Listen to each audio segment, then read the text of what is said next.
Bueno, como usted seguramente ya sabe, el próximo 6 de junio tendremos las elecciones más grandes de nuestra historia y ya comenzaron las campañas en algunos estados, en Colima, Guerrero, Nuevo León, San Luis Potosí, Sonora, donde se van a renovar las gubernaturas de esos estados para examinar cómo está comenzando el tema electoral, que creo que va a tener resultados políticos muy importantes para el país. Saludo a Luis Carlos Ugalde, director general de Integralia Consultores. Luis, ¿cómo estás? Muy buenas noches.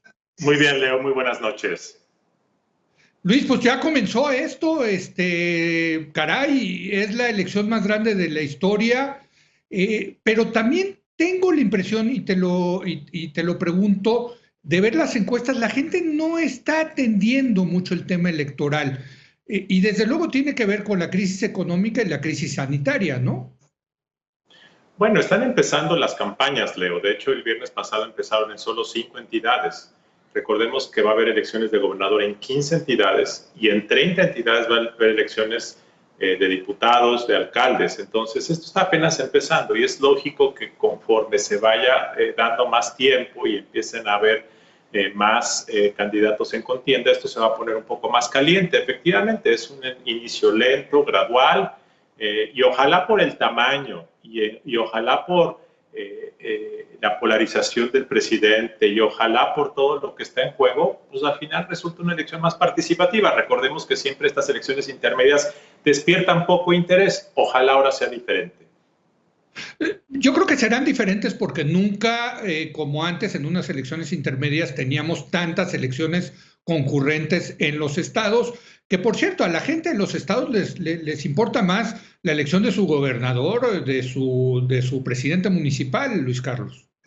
Sin duda, en realidad, Leo, estas son 30 elecciones locales, cada una con un rostro propio.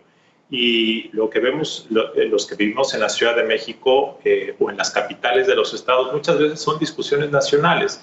En realidad, la gente está empezando a discutir quién es el candidato a gobernador, cuál es su historia personal, cuál es su historia en el estado, y eso es lo que va a definir las elecciones locales. Todas estas encuestas que hemos visto en los últimos meses de intención del voto son preguntas muy genéricas, muy abstractas, pero cuando recorres los estados y ves lo que está pasando, en realidad es lo local y las personas que están compitiendo los que van a definir quién gana y quién pierde en cada entidad. En la elección pasada, que fue una elección nacional porque estaba en juego la presidencia, lo nacional me parece que arrastró a lo local. Creo que aquí va a ser diferente. Creo que lo local va a arrastrar a lo nacional y lo nacional en esta elección es la elección de los 500 diputados federales. Yo creo que va a haber dos vectores paralelos, Leo. El vector local, que son en realidad 30 vectores locales porque son 30 elecciones diferentes. Y luego el vector federal, que es la de la Cámara de Diputados. Ahí el presidente va a querer nacionalizar la elección, va a querer convertir en un referéndum, va a querer decir que de eso depende que sigamos adelante con la 4T o regresemos al pasado del privilegio. Mientras que la oposición y la coalición PAN-PRI-PRD nos van a decir que el hecho de quitarle la mayoría a Morena es la única manera de poder contener la concentración del poder y los riesgos del autoritarismo. Entonces, yo creo que esos dos vectores van a converger y yo creo que la gente en lo local va a votar por lo local y ya veremos si el voto local se traduce en un voto parejo hacia arriba. No estoy seguro, Leo. Yo creo que va a haber voto diferenciado y quienes crean que hay que votar para defender a la revolución, o sea, Morena, o quienes creen que hay que ponerle un dique a López Obrador, van a votar por la oposición a nivel federal. No estoy seguro y es muy probable que esos voten parejo para abajo. Eso es más o menos como lo veo. Como tú dijiste, en 2018, aunque hubo voto diferenciado, ojo, López Obrador obtuvo el 53% del voto, pero Morena y sus aliados en el Congreso solo el 43%, o sea, 10 puntos de diferencia. Yo creo que ahora va a haber más voto diferenciado por un factor. Hay mucho desencanto a nivel local por Morena, sus alcaldes, sus diputados locales, sus regidores y algunos de los gobernadores han dejado muchísimo que desear. Entonces, a pesar de que la marca López Obrador y la marca Morena siguen siendo muy atractivos, sus personas, sus productos locales están muy deteriorados. Ahora, hay otros estados donde no han probado a Morena y en esta elección perdón, de los 15 gobernadores que van a estar en juego, 8 son del PRI. De hecho, nada más uno es de Morena, que es Baja California, Luis Carlos. Sí, por número, Morena va a ser el gran ganador, porque si solamente uno de los 15 que se compiten lo tiene Morena, por definición, en el saldo, Morena va a tener más gobernadores. Nosotros en Integralia, Leo, hace 3 meses estimábamos que de las 15 gobernaturas en disputa, probablemente Morena se llevaría 13 o 14. Sin embargo, con el paso del tiempo, viendo no solo encuestas, sino los conflictos locales, la nominación de candidatos, las condiciones de aprobación del gobernador versus el presidente y otro tipo de análisis situacional local, pensamos que se está balanceando la cancha del juego y que hace 3 meses si Morena iba a ganar 13 o 14, hoy nosotros pensamos que va a ganar 7 u 8.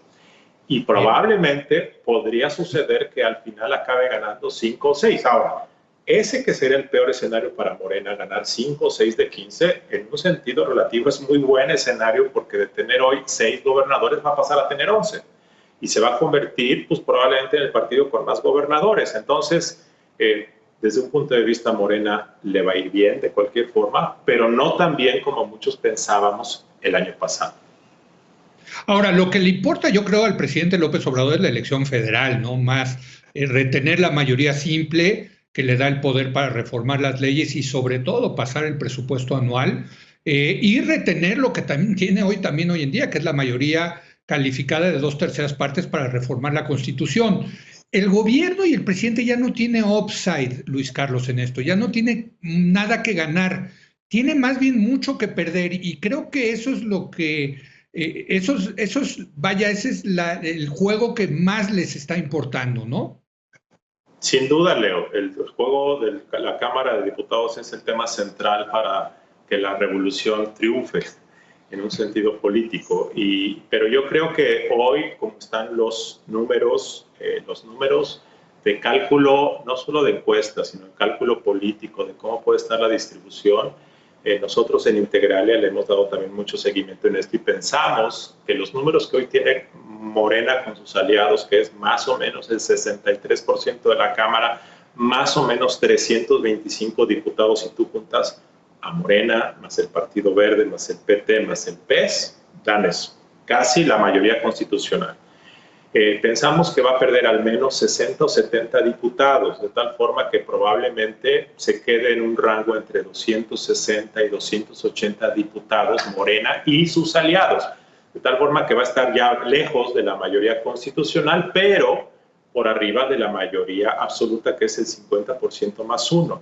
¿Cuál es la probabilidad de que Morena cayera de la mayoría absoluta, o sea, por debajo de la mayoría de la mitad, y entonces la oposición fuera mayoría? Yo creo que es improbable, pero en la coalición opositora al menos, que los números que traen, ellos tienen la estimación de que en un escenario positivo y bueno podrían lograrlo. Yo creo que es improbable, pero no es descartable. La posibilidad de que Morena mantenga la mayoría del tsunami de 2018 yo creo que es muy difícil, simplemente por una razón aritmética. Porque si tú haces la suma de los votos de 2018 y los trasladas a la coalición de 2021, imaginando que se va a mantener la misma votación que 2018, cosa que no va a ocurrir porque el fenómeno del arrastre de AMLO simplemente no puede ocurrir porque no hay elección presidencial y hay un desgaste en segmentos de la clase media urbana. Entonces, si tú tomas esos votos y los sumas con la coalición que se formó opositora, te da que va a perder al menos 60 o 70 distritos electorales. Te doy un ejemplo. Según nuestras estimaciones nuevamente, hoy Morena tiene seguros de los 300 distritos uninominales en competencia. Pensamos que Morena tiene seguros de ganar, pase lo que pase, como 80 distritos federales, pase lo que pase. Pensamos que la oposición tiene seguros más o menos el mismo número. De tal forma que lo que está en disputa el próximo año son aproximadamente 150 distritos. Imaginemos que la mitad va para Morena y la mitad va para el otro. Quiere decir que probablemente Morena el próximo año gane más o menos 150 distritos uninominales, 160, lo cual es un magnífico número. Pero en 2018, Leo, ganó 212. Entonces, de 212 va a ganar hoy 160, 150 en un buen escenario. Igual se puede ir a 140. Pero lo que te estoy diciendo es que, como es obvio, los tsunamis ocurren una vez en mucho tiempo, y ese es el caso de 2018. No se va a repetir. Híjole, bueno, ya tendremos ocasión de debatir contigo, Luis Carlos, porque yo he visto también otros números que dicen que el tsunami es posible en este 2021. Pero bueno, pues te agradezco, estaremos en contacto para ir viendo las predicciones, los conflictos, los riesgos, Luis Carlos, el tribunal, hombre. Sí, terrible riesgo. Terrible riesgo. En fin, lo que está en juego, como siempre, es el poder y hay que decir muchas cosas al respecto. Ahora, déjame hacer un comentario final. Sí. Para aquellos que creemos que el equilibrio es un insumo saludable de la democracia al margen de los partidos, el hecho es que ahora vaya a haber más equilibrio numérico en el Congreso, lo cual va a ocurrir, creo yo. No significa que los riesgos políticos de un presidente personalista y de un presidente polarizador van a acabar. No, al contrario. Puedes tener un Congreso con el presidente más acotado, pero el presidente va a doblar su apuesta, va a ser más polarizante, y un presidente frustrado con liderazgo populista se vuelve incluso, puede ser más peligroso desde el punto de vista político. Así es que es buena noticia que haya equilibrios, pero este presidente dobla apuestas y no necesariamente lo va a hacer un presidente más razonable. No. Coincido contigo, desde luego. Damas, imaginemos en un ambiente polarizado un posible conflicto entre el presidente y el Congreso, ¿no? Para pasar el presupuesto, imagínate, ¿no? Lo que sería eso, ¿no? Pero ya nos tenemos que ir, perdón. Claro que sí, gracias por invitarme. Gracias Luis Carlos Ugalde. Viene Bernardo Barranco, vamos a analizar la histórica visita del Papa Francisco a Irak.